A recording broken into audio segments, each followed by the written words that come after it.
Welcome to Unapologetically Sensitive, where you can learn, relate, laugh, and maybe even live a bolder, brighter life. I'm your host, Patricia Young. This is a weekly podcast where we explore the strengths we have because of our sensitivity and some of the challenges it poses as well. The information in this podcast is not a substitute for help from a licensed mental health professional. Hey there. To the sensitives, creators, healers, and deep thinkers, how the heck are you? I want to talk to you today about a couple things. The overarching topics that we're going to talk about are showing up as you are and giving yourself permission, novelty versus change, our need for things being the same, yet wanting novelty, which kind of leads into some topics about travel. And I want to give a little bit of an update on what's going on in our neighborhood. There's not a big update. It's just about how I've handled things, and probably wasn't the best, but under the circumstances, it was the best that I could do. I think that this first topic of showing up as you are, there's also some elements of PDA, pathological demand avoidance. We don't like that term. So pervasive or persistent drive for autonomy, where there's this pressure to perform and also this sense of loss of autonomy. And how this showed up for me recently was my husband and I celebrated our 28-year anniversary. And every year we talk about doing something. I think for our 20th anniversary, when our kids were younger, we took a cruise. We'd saved up, we made a plan, and that was beautiful. And every year something seems to come up where we don't celebrate, and that's been fine. We're not really big celebrators, at least not for our stuff. For our kids, we are. And this year we decided we were going to go out to dinner, and we really didn't know where we wanted to go. We love spending time with this couple. They are much more cultured and experienced, and we really get novelty from them, lots of new experiences that we normally wouldn't try. We invited them. We didn't know where we wanted to go. And the husband of this other couple chose a place and made a reservation, and we were set. The day of our anniversary, our son, daughter-in-law were out of town. We picked them up from the airport early in the morning. And then my husband and I spontaneously decided to go out to breakfast.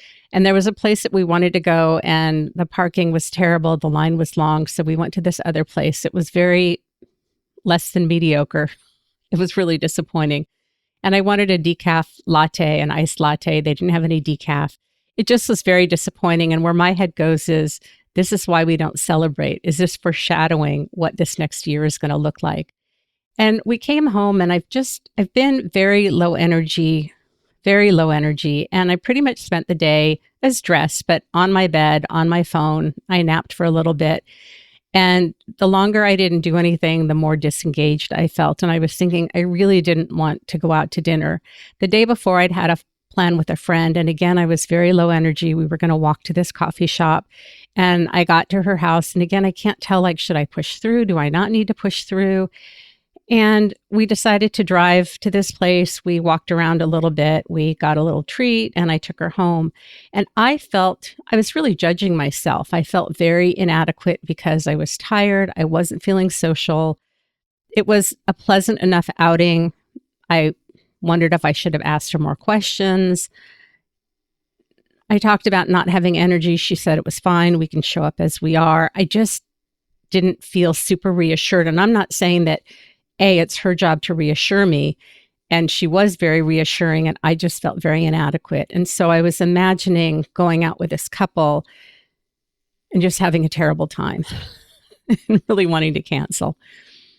What I did was we have a group text with the four of us, my husband and this other couple. And I just said, I just want to let you know I'm feeling very meh. I'm really struggling. I want to show up, but I don't have a lot to offer. I just wanted to give you a heads up. I'm not really asking anything from you. And they responded in such a lovely way that there was no pressure to show up any way that I didn't need to or couldn't, or it was just very lovely. And then I normally hate having to wear clothes that I don't normally wear, but I thought this was a nicer restaurant. It was a little French restaurant. We looked at the menu online. There were no prices. I didn't understand what half the stuff was. And I ended up putting on something a little nicer than what I normally wear. I put on some makeup, and I actually felt a little bit better when they got here. And when we got in the van to drive there, I said, Can we just talk about the worst case scenarios for tonight? And it really helped to lower the bar and to lighten the mood. And what I really appreciated was the first thing the wife said is, we sit and stare at each other and there's nothing to talk about and it's terribly boring. And from here, it escalated into some pretty funny and then pretty disgusting things. But it just felt like it gave me permission to whatever happened would be okay and that I was going to be loved and accepted. And what I also really appreciate about this couple is they know that I'm autistic and they embrace that. And I really feel like I can show up and be authentic and be me, and they really appreciate the qualities that I have. So it really creates a lot of safety. I think part of the PDA that was coming up for me was, this is an anniversary. You're supposed to be in a great mood. It's supposed to be happy and fun and festive, and you're supposed to have a great time. And I just didn't feel like I could perform any of those things. That just was not how I was feeling at all. And I found myself judging myself for being in this place that I felt like I shouldn't be in. And of course, that just created more and more pressure. This was more so during the day. I also didn't really want to go to this restaurant. I didn't understand the food. It was unfamiliar. They tend to have they have very good taste. And I didn't want to go. And I just thought, we're just going to go. The evening was just beautiful. It was lovely. I felt comfortable. I tried new foods. The foods were delicious. You know, an example is for desserts, I tend to like very dense chocolate, peanut butter, things that are just very rich and dense. And they like a lot of fruity desserts. And I just don't understand that. I don't understand why anybody would order a fruity dessert. And we often share dishes when we eat out, which I love. We ordered one dessert that was called an opera cake. It had almond and ganache, and it was delicious. And then there was this dragon fruit dessert that they ordered. And in my mind, I'm thinking, this is the dumbest thing in the world. Why would anybody order this? And the truth is, it was delicious, and it had so many different textures and flavors and elements of it that I really deeply enjoyed it. And what this all comes down to is, you know, I have this drive for sameness. I don't like trying new things. That's my autism. And my ADHD loves novelty and new things, but my autism fights it all the time. And I wouldn't have chosen to go there. It was a delicious meal. The dessert that we had that I thought was stupid was quite lovely. And this is something that I really battle with constantly. And I know that those of us that are AuDHD, that our ADHD wants novelty and newness, and our autism wants things to be the same and things to be predictable. And it's really a challenge about which part gets to win. It's just fascinating to me. And this leads into a little bit more of, my world has gotten small again. Part of it is COVID. I can't tell you what the other reasons are. And I'm really wanting to travel, and I'm looking at what are the barriers that come up for me around travel. And a lot of it is, I don't know how to pick a place. I don't know how to research it. I'm not sure what I want. My autism does not like change and things that are unfamiliar. My ADHD is craving some newness, some new activities. And my autism is really fighting to not do anything that's out of my comfort zone. My husband and I talked about this and are looking at some ways to overcome some of those barriers that I have and how we can start working on this. But I think that this is very common. You know, some of you may not relate to this at all. Some of you just may choose not to travel, and some of you may travel all over the place. And I know that in years when I had more travel, it really expanded me. I enjoyed the newness. I enjoyed the novelty. I forget that I can manage things much better than I can. And I just really resist it. I really resist it. I'm looking at the time that I've spoken so far, and I've covered 3 out of the 4 things that I want to cover. So I'm panicking a little bit. How am I going to expand this into a decent episode? Decent meaning at least 30 minutes. That's 3 topics down in 10 minutes and 1 topic for 20 minutes. I don't know how I'm going to do that. I want to go back a little bit to this being able to show up as we are, and how much, especially if you're ADHD, autistic, more sensitive, that there are so many expectations for us to be performative when we show up, and to be high energy and engaging and smiling and asking questions. And the more I unmask, the harder it is for me to ask questions unless it's something that I'm genuinely interested in, or if I know somebody so that I know about their life so I can ask for updates on how is this going? What happened with that? Where are we with that? I just find it exhausting to generate questions when there's not a lot of material going on. And the truth is that when I'm around people that I'm a good fit with, I don't have that questioning of like, am I asking enough questions? Are we engaging enough? Because it just flows and it feels natural. But I think we often don't give ourselves permission. We either cancel things because we feel like we can't show up the way that we're supposed to, or we mask and abandon ourselves because we feel like we have to show up a certain way. And obviously, we can't do this with everything. And unmasking is definitely it's a long, complicated process. But I know that when I allow myself to be authentic, to show up authentically, it really works for me. And even at dinner that night, there were these two little things that happened. One of them, our server looked like he could have been a kid that my grown adults went to school with. And there was something just very familiar about him. So I asked him, he was also very cute. And I said, would it be weird if I told you were cute, but not in a creepy way? And he was very flattered and we chatted a little bit. And it's funny that my husband and the other man started to tease me about saying that. And I realized after the fact that it made me uncomfortable. And then I felt embarrassed to make eye contact with the server again, where we went out, the girls and I went out to eat last week, and the server was adorable. And I said the same thing to him, like, would it be, weird if I said you were, you're very handsome or something, but not in a creepy way? And he loved it. And it was not a weird thing at all. And he said he really appreciated it. Those are the ways that I show up authentically. And I can see how the feedback that I got from being teased about this kind of made me not feel super good. And I will figure out what I need to do about that. The other thing that happened was this group of 3 women sat down. I don't even know how to explain it. It was sort of behind me, but adjacent to us. And something smelled delicious. One of them had something on that was very florally. And I'm not a perfume person. I generally don't care for perfume, but I turned around and said, one of you smells delicious. And so the woman that was sitting close to me kind of leaned in so I could take a sniff, and it wasn't her. And the other woman got up and walked around the table and came over and kind of leaned in, gave me a sniff, it wasn't it. And then I went over to the third woman. It was the woman who was behind me. She pulled out what she was using. And it was just a very sweet, sweet way of connecting. That is authentic to who I am. That if something smells yummy or looks yummy that I want to comment, I want to take notice. And I did. And when we were done, we had ordered some sparkling water and didn't finish it. And so I asked if they wanted to finish the bottle before, since we were going to be leaving, and they really appreciated it. The other thing that ties in a little bit to what I want to talk about last is we were talking with this couple about what happened in our community neighborhood. And if you listen to the previous episode, I talk about some of that, and this couple knows everybody.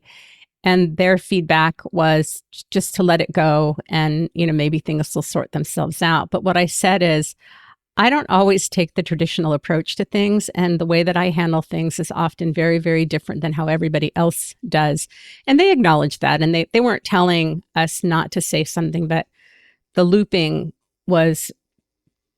it died down for a day or two, and then it kicked up for a couple of days. And I was really, really struggling. And when I get very activated, then I want to justify and explain and how I was behaving.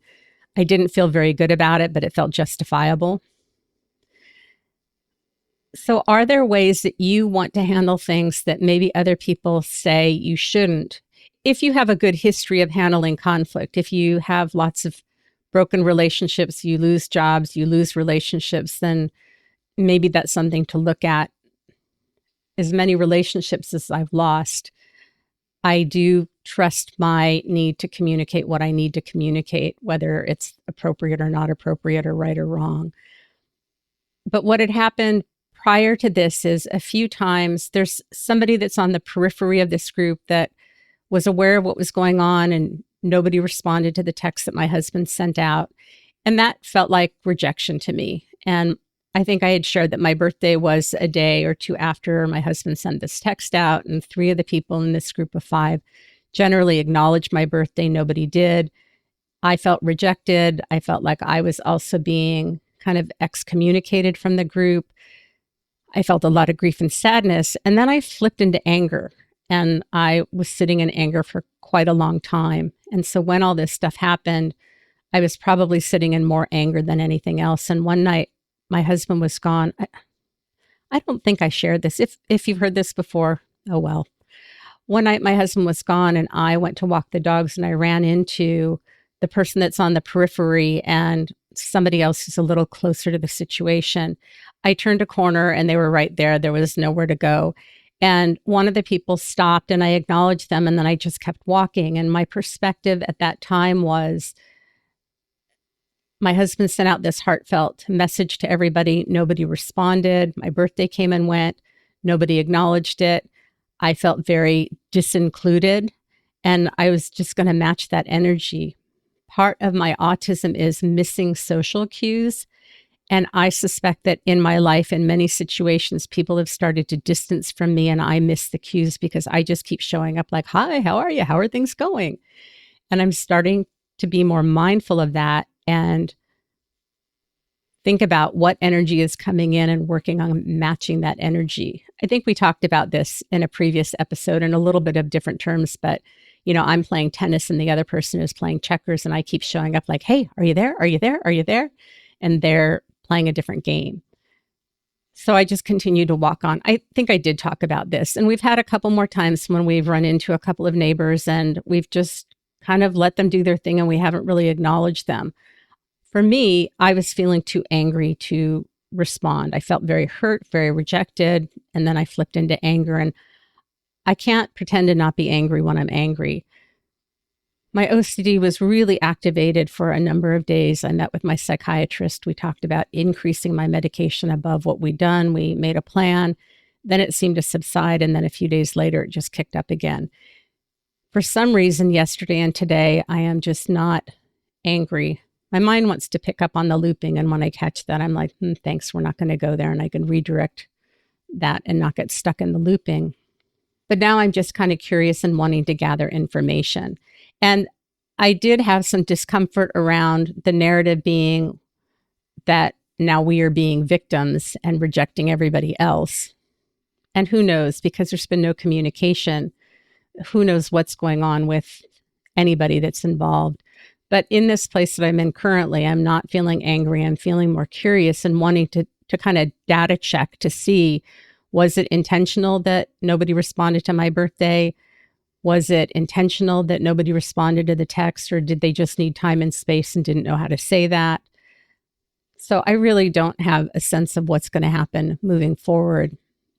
And who knows, this afternoon, tomorrow, I might be right back in my anger again. And what I have learned is to just trust that, to trust whatever feelings are coming up and to allow them to be there for as long as they need to be there. And when it's time for them to not be there, they won't. And I generally get an intuition of what I need to do or say. And, there's no right or wrong, but man, it's just been a big old learning lesson. I think I can tell you a little bit about a puppy party that I went to. I volunteer for this animal rescue here in town, and they put on puppy parties. And I have a hard time finding ones that work for me, that it's summertime so that they're not too far in the areas where it's super hot. Because of COVID, I don't like doing things that are indoors. One of them had 1,000 people. And I'm like, that's too many. So I found a party that was kind of met my criteria, and I offered to pick up the puppies.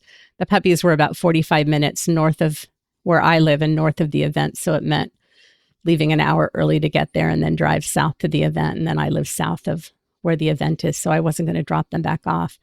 But we picked up these 3 little puppies, and it was just lovely. There's nothing like holding and smelling a puppy.